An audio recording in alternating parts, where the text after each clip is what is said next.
and change that ending.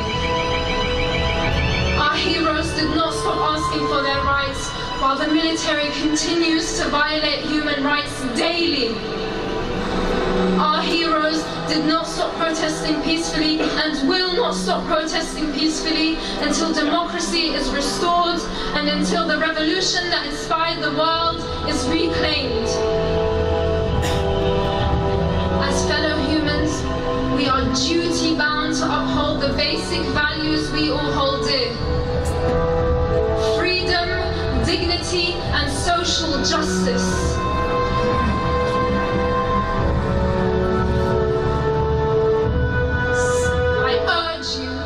Your local MPs, attend demonstrations and raise awareness in your schools and universities. Speaking out for truth and justice is not a choice. It is an obligation and a responsibility amongst each and every one of us. Because today here at GPU and the rest of the world, we are all Rابعة. Thank you.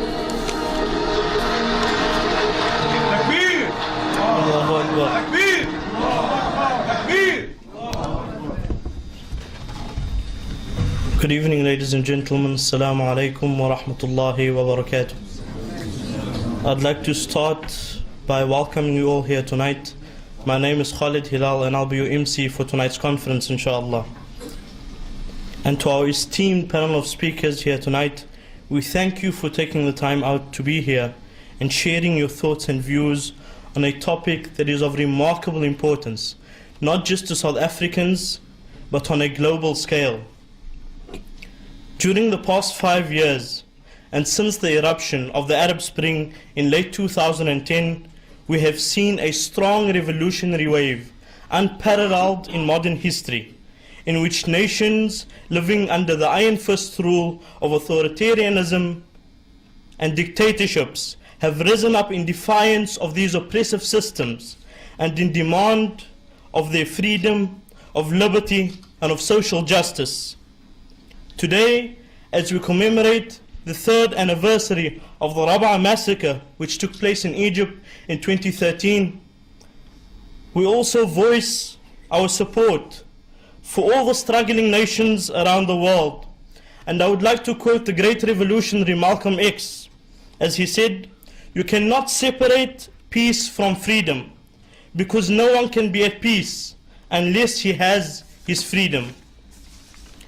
And one of the most basic forms of this freedom is the people's right to freely choose and elect their leaders and their governments. A freedom and a right that we have seen trampled upon in many countries around the world. And this leads us to the title of tonight's conference, The Dangers of Coups d'État on Freedom and Democracy. So without any further ado, I would like to call upon our first speaker from tonight's panel, our esteemed chairperson of the Muslim Student Association, Mr. Muhammad Sheikh. Please come forward.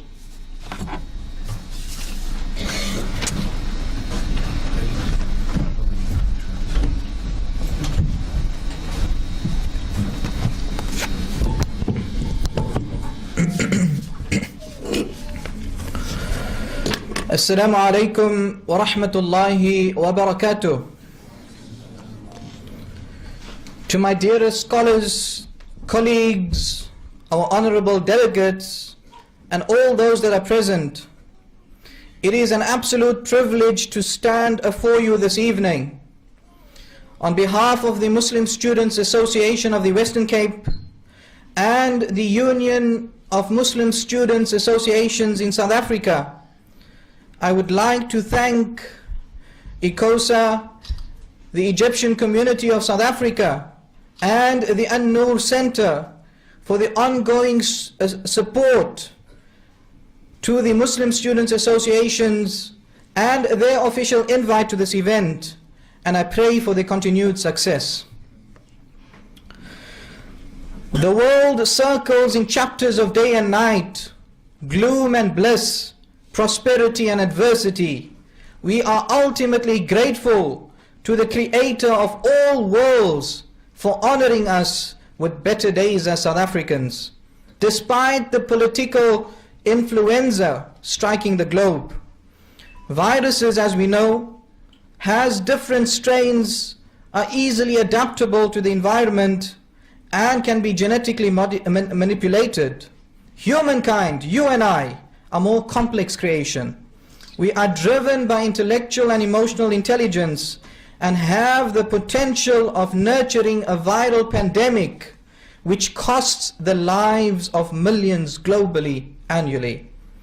I am indeed privileged tonight to address you as an individual who shudders at the sight of suffering, who is proactively involved in changing the lives of those around us, and does more than just battering an eyelid at our social media feeds of global suffering. The lens of Africa indicates a diverse array of subordinate behavior. We are under the impression that slavery has been totally abolished. We have in Africa amongst the highest levels of poverty, disease rates, burdened by economic plagues, and inconsistent political leadership. Yet, the villager traveling miles on end to fetch water bears a beautiful smile through all challenges. The common folk are innocent. The intellectual folk have an absolute responsibility to ensure that everyone is protected. Everyone falls within the realms of social security and opportunities. South Africa has been a catalyst of change in recent times. We enjoy the serenity of voicing our opinions, challenging our political representatives and leadership, incurring human banter in the process. But we have come a long way in restoring dignity to the oppressed and providing opportunities for the previously deprived. Ironic enough, we share a platform with many other African states under the banner of the African Union, yet we are blinded well enough to appreciate the democracy we gleefully thrive in. Tonight, we commemorate the souls of individuals who took to the streets in favor of their leader which they held dear and were persecuted in the process. Their families have to live in anguish, suppressed and restricted. The martyrs of the Rابعة massacre paints a dark page in modern day supposed freedom. Hence my question, are we truly emancipated from slavery? Modern day politics has etched onto a charter of rights, freedom of exercising one's rights and expecting them in return is the crux of democracy. Mutual respect and tolerance is the backbone of social existence. Hence, why is there a need for military to every state? Politics is driven by authority and fear, among other traits. We become traitors to moral and ethical conduct when the will of dollars bleeps in our eyes. We become slaves to power when we are ever progressing in our advances in technology, strengthening our national defense force. The truth of the matter is that fear and paranoia sets in easily when one is challenged, especially when one is an oppressor and guilty. Counter-revolution, the Egyptian army takes over state proceedings in an instant, where the common folk given an iota of choice in deciding their leadership, yes, but at the expense of their own lives. If you are sitting here enjoying the cool of a glorious democratic state, be eternally grateful. For when the tide changes, you'd be wanting the world's empathy and support. It is only fair that you grant the world just that. Grant our brothers and sisters in Egypt, Syria, Palestine, Libya, the rest of the world, that empathy and support, and even more if it is within your capacity. Being a student myself, I cringe at the thought of those students that aren't afforded the same privileges I am in South Africa. I am able to voice concern when my fees escalate or when I'm not able to enjoy tuition in my home language. My brothers and sisters in neighboring Cairo fear the risk of his or her life attending university. They have no guarantee that they will return home and enjoy an evening meal with their families. Perhaps tell tales of the lessons of the day, enjoy the spirit of care.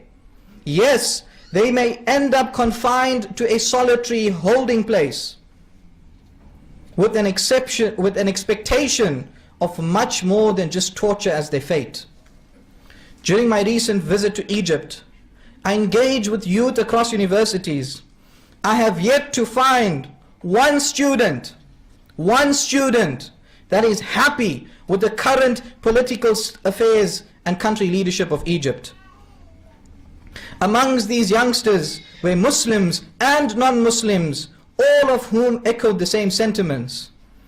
The dictatorship which prevails currently is not just about religion or religious opposition awaiting incarceration. More so, it is the viral quest of supremacy and strength that are in play. Alas, who are caught in between? Innocent civilians making a life for themselves, looking for that string of hope to cling onto, and continuous supplication for better days which you and I enjoy. To all those that may be suffering in whichever facet you may find yourselves in, to the families of the Rابعة massacre that have to live in anguish, to every oppressed person out there, there is a Quranic verse of hope that I cling to, I cherish. Allah mentions, فَإِنَّ مَعَ الْعُسْرِ يُسْرًا إِنَّ مَعَ الْعُسْرِ يُسْرًا. With every fiber of difficulty weaves along a knot of ease.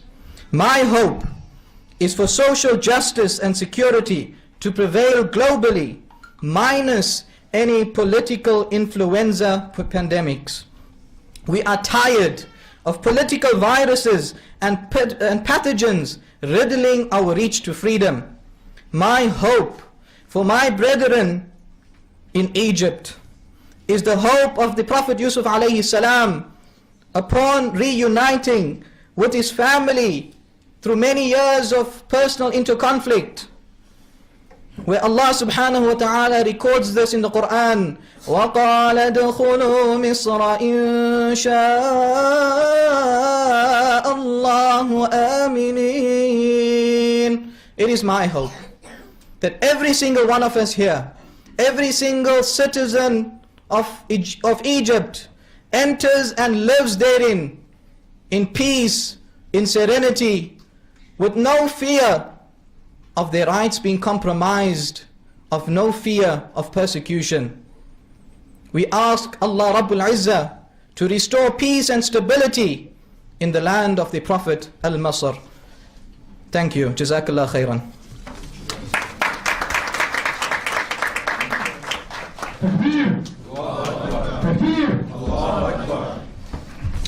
We say thank you to the chairperson of the MSA of the Western Cape, our brother Muhammad Sheikh, for that inspiring message of support.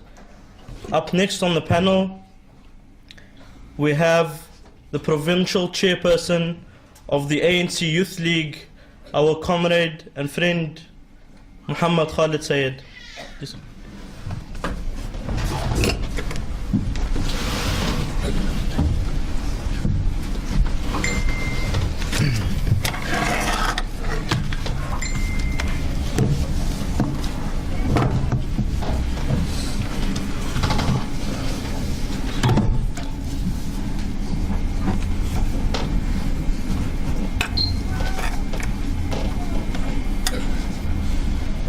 الحمد لله رب العالمين والصلاة والسلام على أشرف المرسلين سيدنا ونبينا ومولانا محمد وعلى آله وصحبه وبارك وسلم. Assalamu alaikum wa rahmatullahi wa barakatuh to all of you, and I greet you as well on behalf of the Youth League of the ANC in the Western Cape. the biggest youth formation, biggest political youth formation still in the country, despite the recent results in terms of the elections. But I greet you on behalf of the Youth League. And I want to firstly thank the leadership of the Egyptian community in South Africa, and particularly the youth, the young people, because I was invited by young people. It was a young man that contacted me from the Egyptian community of South Africa, a young student. I want to thank the young people in particular, and greet the young people in particular, because it's very seldom, or because whilst revolutions are festivals of the youth, uprisings are festivals of the youth and the oppressed, it's very seldom also that we find young people taking an interest in matters pertaining to social justice on a Saturday evening. So I want to thank you for that. It's a great effort. I want to also extend our greetings to the religious leadership that is here as well, Muslim Judicial Council in particular, and also my former supervisor, Dr. Shamil Jepi. Thank you. So, firstly, we want to also extend our condolences as the Youth League and our solidarity to the people of Egypt.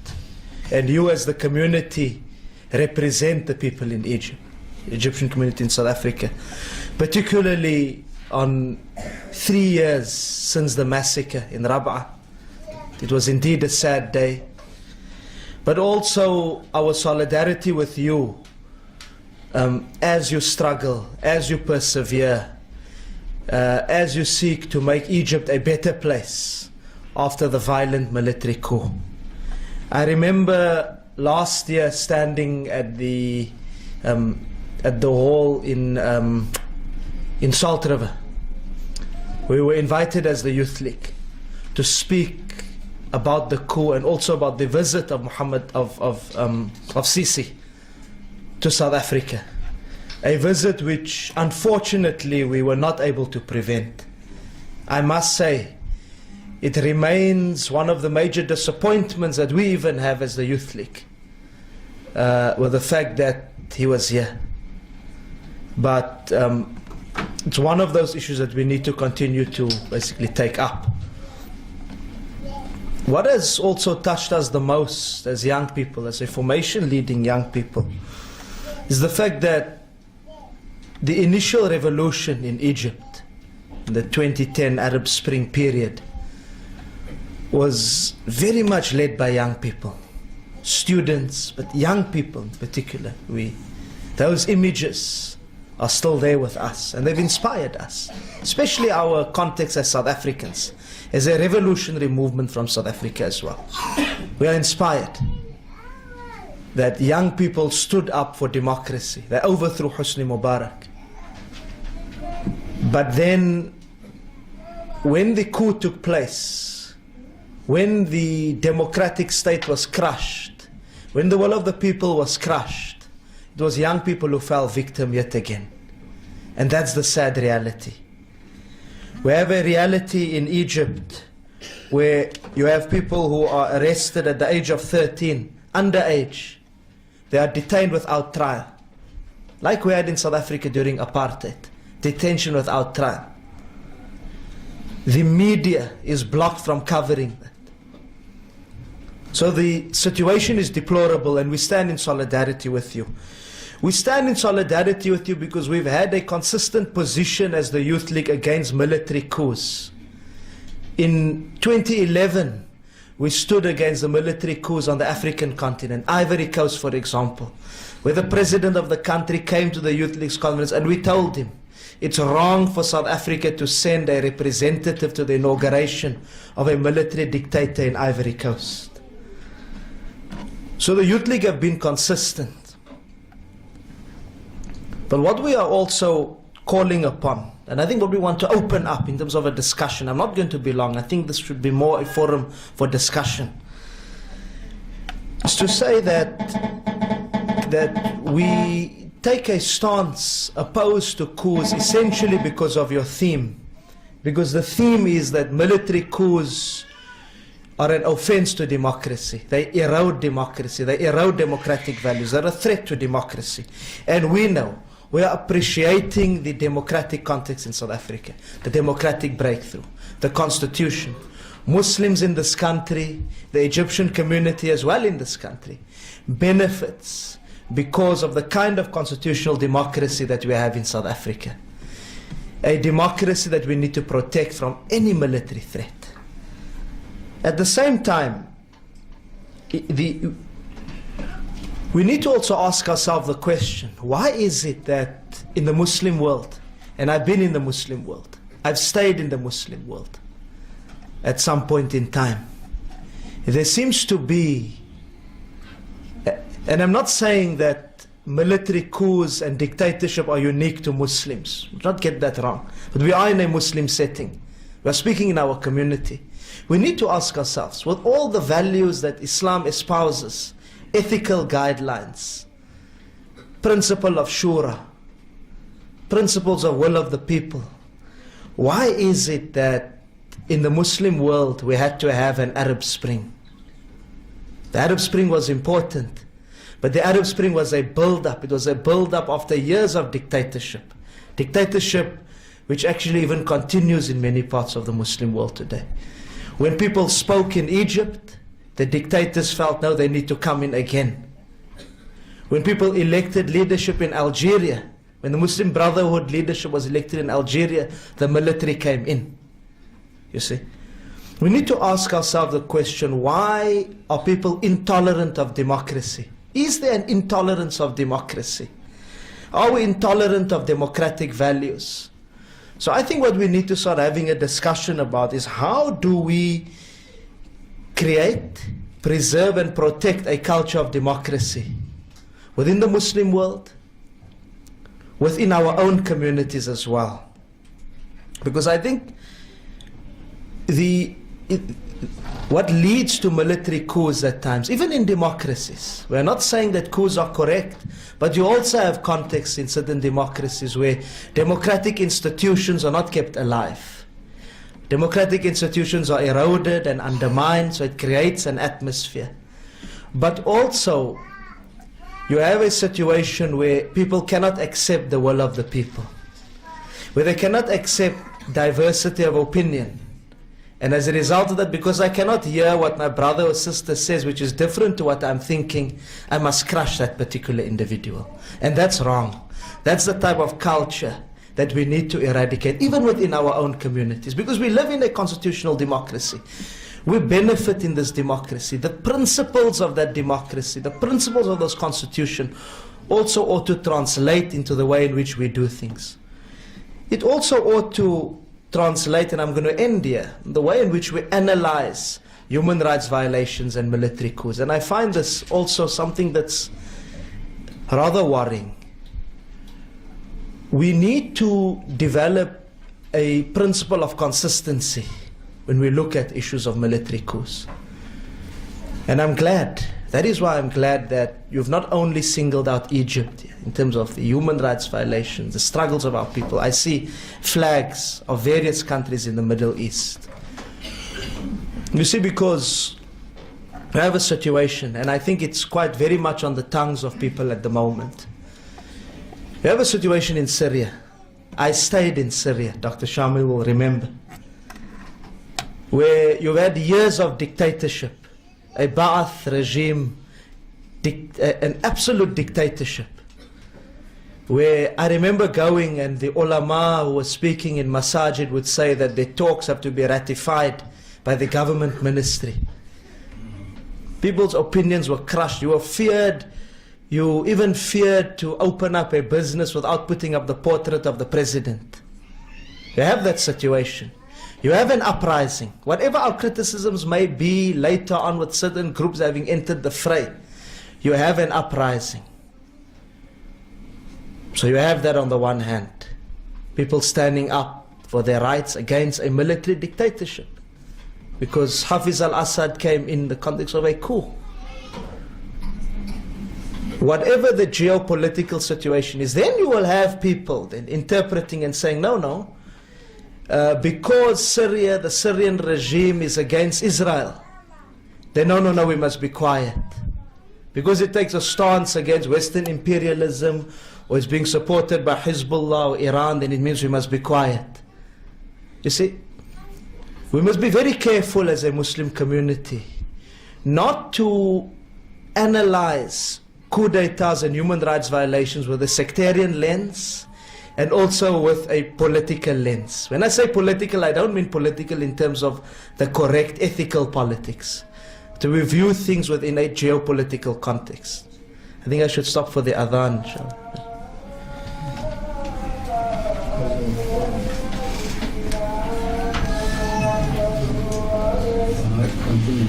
Can I continue? Okay, shukran. I've received permission from the ulama to continue. And our permission, the Sharia's permission. So what's important is that we need to be able to move away from these type of contradictions where we are, in a sense, double standard when we look at issues of coup d'etats and human rights violations. So at the same time, so you have a situation in Syria where some of us would be silent. We do not want to talk about what happened. We would rather valorize and lionize those who are protecting. It's not my phone. We'll rather lionize those who are protecting the dictatorship, which is wrong. At the same time, when we are critical of the dictatorship in Syria, and we condemn the military coup in Turkey, for example, we condemn the military coup in Egypt, we must also condemn other coup d'etats. We must also condemn other regimes, people such as Saddam Hussein, who came in the context of a military coup as well, who was also governing as a dictator, and also welcome the freedom of Iraqi people at the same time. There needs to be a sense of consistency, because if we're not going to have the consistency, if we are going to analyze human rights violations and coup d'etats and the erosion of democracy from a sectarian or a narrow political lens, then we're going to be defeating the purpose.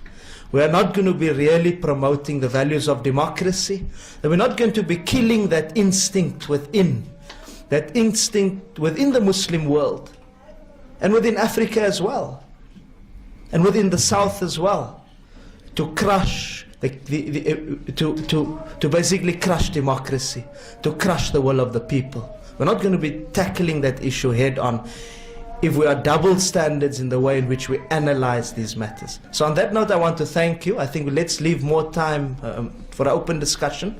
But I want to thank you for the time and effort in coming and for giving us that platform. And I want to end off by saying that the Youth League will continue to stand with the Egyptian people. This struggle is not one where we've just come on a platform, where we will just come on a platform and show solidarity. We will walk the walk, we will talk the talk, we will demonstrate, but more than that, we will lobby within the National Executive Committee of the ANC, in which we sit. We will lobby amongst our members of parliament, amongst our government ministers, to ensure that the South African government takes a more firmer stance, because I think the stance has been somewhat problematic. With all our love for the African National Congress, our movement, but our stance has been somewhat problematic and needs to be criticized. It needs to be beefed up, and we need to take a much more firmer stance with regards to the military dictatorship in Egypt. I thank you. Wassalamu alaikum wa rahmatullahi wa barakatuh. For that reason only, we will continue to support the ANC if this reason is still there. Inshallah. We say thank you to our comrade Muhammad Khalid Sayed for that vibrant message of support. Comrade Khalid is the provincial chairman of the ANC Youth League in the Western Cape.